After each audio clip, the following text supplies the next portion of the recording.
And he ended up being able to give this file to John Kennedy Jr., and he wrote to me that Kennedy had called him and told him that he had spent over $500,000 investigating to determine that all of this stuff indicating that George Bush was involved in the assassination was in fact verifiable and true. And I wanted to read you a little bit of what he said. It's just a few sentences. He said that he got a phone call on July 5th, 1999. That's 2 weeks before John Kennedy Jr. was murdered. And Kennedy told him, if George W. thinks he can run for dog catcher after this grand jury convenes and his father is indicted, he's sorely mistaken. And then Ott writes, I was thrilled yet deeply saddened by John's disclosures to me. I asked him how he felt about what he was about to do.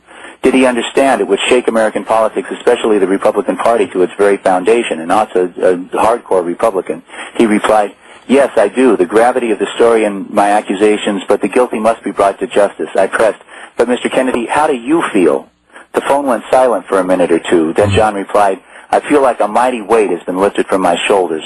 For the first time in my life, I feel empowered. I feel my Father's Spirit standing beside me on this. And finally, I can exorcise a few demons from my life. He was definitely emotional and very close to tears, and I knew that I was. I was part of American history. I had helped a brother's search for truth. I warned him to be careful and that such actions were potentially very dangerous. He agreed and said that he was taking every precaution. I guess we can let it go there. Wow. I mean, that's pretty rough stuff, you know. I mean, my gosh, stuff. Yeah. I don't know if you can make up stuff like that. I mean, Ott's story is absolutely incredible. He's listed by the Sierra Club. His right. He says that he was involved in this environmental movement, and that's how he came to the attention of George Magazine. He's listed on the website of the National Resources Defense Council and the Sierra Club, which are, two very, very, very reputable organizations. His story is absolutely incredible, but he is absolutely not. I mean, he's a very, very, very solid guy. And I don't know what to do with his story. I mean, it's mind-boggling, it's amazing, and on the other hand, well, I felt even more burdened. When John Kennedy Jr. was murdered, I felt like I had this enormous burden on me, since I was the only person apparently who had got it, who understood that there was something going on, that I had this enormous burden on me to bring this story out. And seriously, for the next 6 years, I was possessed by this burden, this task, and devoted all of my time to it. And then I get this phone call from True Ott, and again I feel like this is a story that has to be got out, and I don't know exactly how to do it, other than I've emailed everybody that I know, and I'm calling up my friends like you and Joyce and saying, listen, let me tell this story to people. They need to hear it. Well, I tell you what, let me just jump in here. We have a commercial break coming up once again. And when we get back from the break, Lee in Rhode Island, I will take your phone call, so don't hang up yet, okay? Just want to let you folks know that we have both of John Hankey's DVDs in a two DVD set, JFK 2, The Bush Connection, and The Assassination of JFK Jr., and normally they're $30, but there's $25 today. So give us a call at 877-817-9829. Get your copy. Like I said, this is, for anybody out there that's looking at the Kennedy assassinations, that's plural, you're going to want this information, because there's stuff in here I'm sure that many of you have never seen or heard before. When I watched it, there was some stuff that I hadn't seen before, too. So that's why I'm saying you want to get a copy of this. 877-817-9829. Our guest is John Hankey. We'll continue on the other side of this commercial break. Stay with us. All right, welcome back, ladies and gentlemen, to the Friday edition of the Power Hour. Going to get right down to it. About 54 and a half minutes past the hour, whatever hour you're sitting in. Our guest this hour has been John Hankey, and we've got a couple of calls we're going to get into right now. Carol in Arkansas, welcome aboard. You're on the air with John Hankey. Go quickly, please. Yes, a couple of things.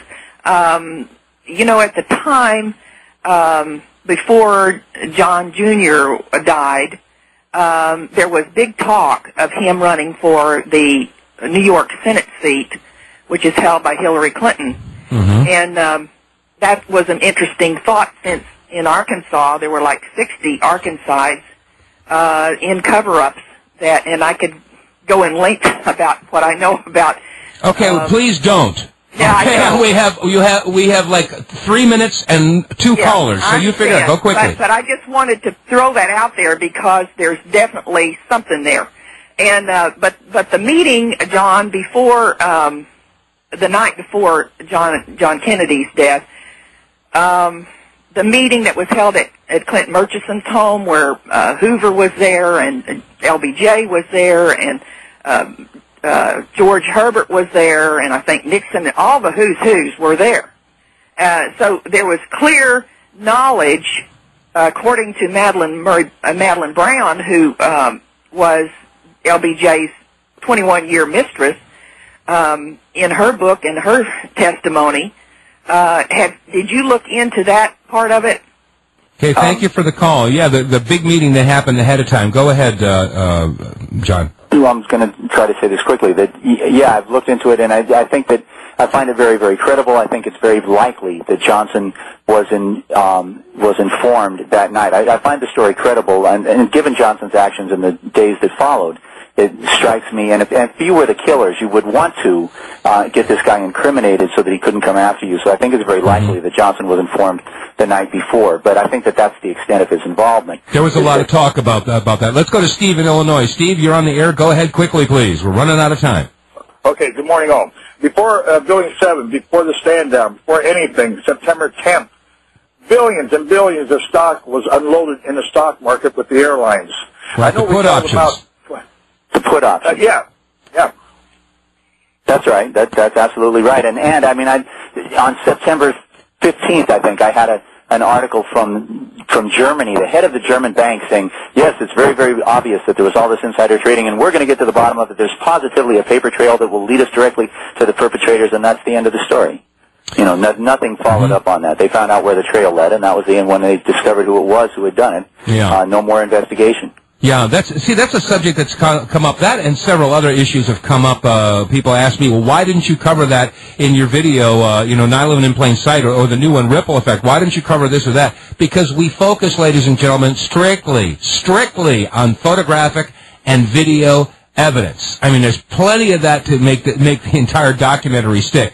So all the other information we left to other researchers. There's plenty of other folks digging into the other areas. There's so much to dig through. What can I say? Well, and there's some things that are just indisputable, and Building 7 is right. And when I first heard people saying that the towers were taken down by explosives, I got mad that anybody would say such a ridiculous thing. Yeah. And when I saw the photographic evidence of Building 7 coming down, I shut my mouth. I mean, it's amazing that there's so many people now that have been looking into the 9/11 issue, and they recognize how credible the argument is for controlled demolitions, and yet they still cleave to the concept of terrorists hijacking planes, and that's inconsistent. Because if we have, collapsing towers that were brought down from demolitions, then the only link between a terrorist hijacking and the controlled demolitions is either the hijackers planted the charges themselves or had somebody working on the inside. Can you imagine for weeks ahead of time some guys running around in turbans and sandals with explosives wiring the buildings? Of course not. That didn't happen. Well, if it wasn't collusion and they didn't plant the charges, then it's got to be coincidence, and that ain't going to work either. So, hey, John Hankey, thank you so much for joining us. The video is a 2-DVD set. It is JFK 2, the Bush Connection, and the assassination of JFK Jr. Regularly $30, $25 today only. Call 877-817-9829. John Hankey, thank you for joining us. Thanks a lot, Dave. God bless. We'll talk to you soon.